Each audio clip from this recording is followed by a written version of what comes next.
In the fall of 1982, the United States was gripped by a wave of fear. It wasn't a national crisis, but something far more insidious. 7 people in the Chicago metropolitan area died suddenly after ingesting extra-strength Tylenol capsules. At first, these deaths appeared random and unconnected. However, it soon became clear that the victims had one thing in common.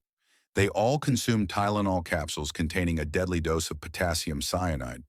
The first victim was 12-year-old Mary Kellerman on the 29th of September.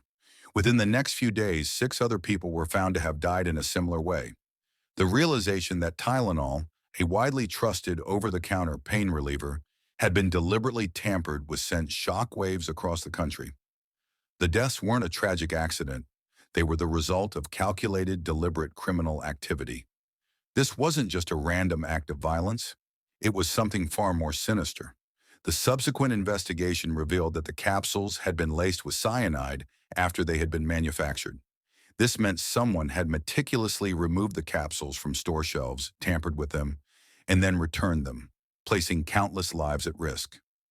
This implied that the person or people responsible possessed some knowledge about retail distribution. The capsules were found in various stores, indicating the killer wasn't targeting any one specific place. The randomness of the locations further amplified the feeling of unease, as no one could be sure if they could be affected. The news of the Tylenol murders spread like wildfire and quickly became a nationwide obsession. A massive investigation involving the FBI, the local law enforcement agencies, and the pharmaceutical company Johnson & Johnson was launched to determine how the capsules were poisoned.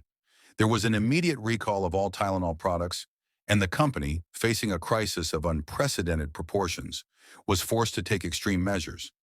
This is where tamper-evident packaging was first introduced as standard practice.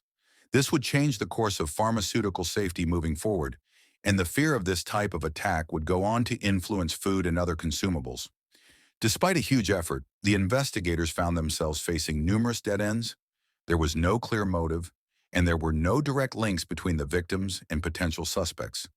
The police explored multiple theories, including that a disgruntled employee had intentionally tampered with the product.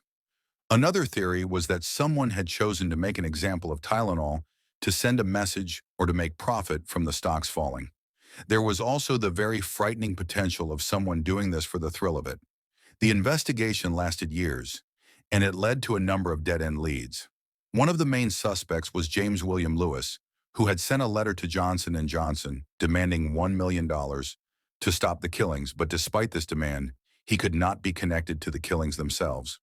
While he was sentenced for extortion, he was never charged with murder. Another suspect, Roger Arnold, a disgruntled employee, was later cleared due to lack of any evidence. The Tylenol murders remain officially unsolved to this day. While there have been suspects in various theories, no one has ever been definitively charged with the deaths, and the mystery endures.